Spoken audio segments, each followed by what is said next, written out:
قبل ماتش العودة الزمالك وشباب بلوزداد.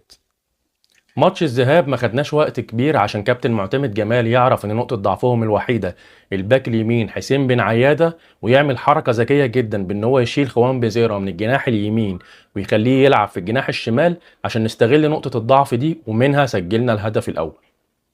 في الشوط الثاني كابتن معتمد جمال قرر ان هو يسيب لهم الكوره عشان يحافظ على الهدف، ودي كانت غلطه ممكن تضيع مننا الماتش، لان هم برضو ما خدوش وقت كبير عشان يعرفوا ان نقطه ضعفنا هي زي عندهم الباك اليمين كابتن عمر جابر.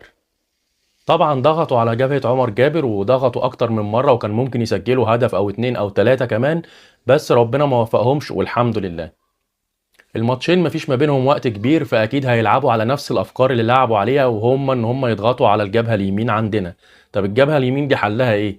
نشيل كابتن عمر جابر وننزل مثلا محمد ابراهيم؟ طبعا مش هينفع، مع ان محمد ابراهيم بيقدم مستويات احسن من كابتن عمر جابر دلوقتي، لكن في الماتشات اللي زي دي لعيب بيقدم مستويات احسن بس ما عندوش خبره ممكن يعمل لك كارثه.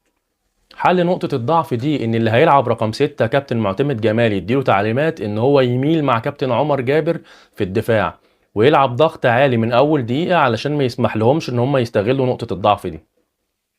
طبعا هتكون غلطة كبيرة لو كابتن معتمد جمال قرر برضه يسيب لهم الكورة على أساس إن هم كده كده هم اللي محتاجين يسجلوا هدف وإن إحنا نلعب على المرتدات. هم لو نجحوا إن هم يسجلوا هدف كل حاجة عملناها هتبوظ والماتش هيتكهرب.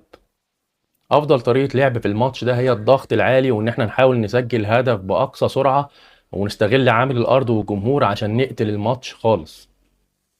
احنا هنعرف بقى نقتل الماتش ونخلص عليهم في الشوط الاول.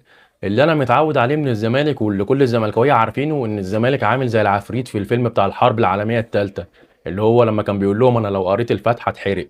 الزمالك برضو نفس الموضوع، لو معيش الجمهور بتاعه في قلق وفي سسبنس كده لحد اخر دقيقة يبقى ده مش الزمالك اللي احنا عارفينه.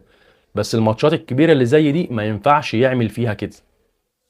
وفي الاخر انا مش عايزك تقلق من فريق شباب بلوزداد ده، ولا تقلق ان في لعيب عندنا يبقى مش في يومه، او تقلق ان كابتن معتمد جمال يلعب بخطة غلط.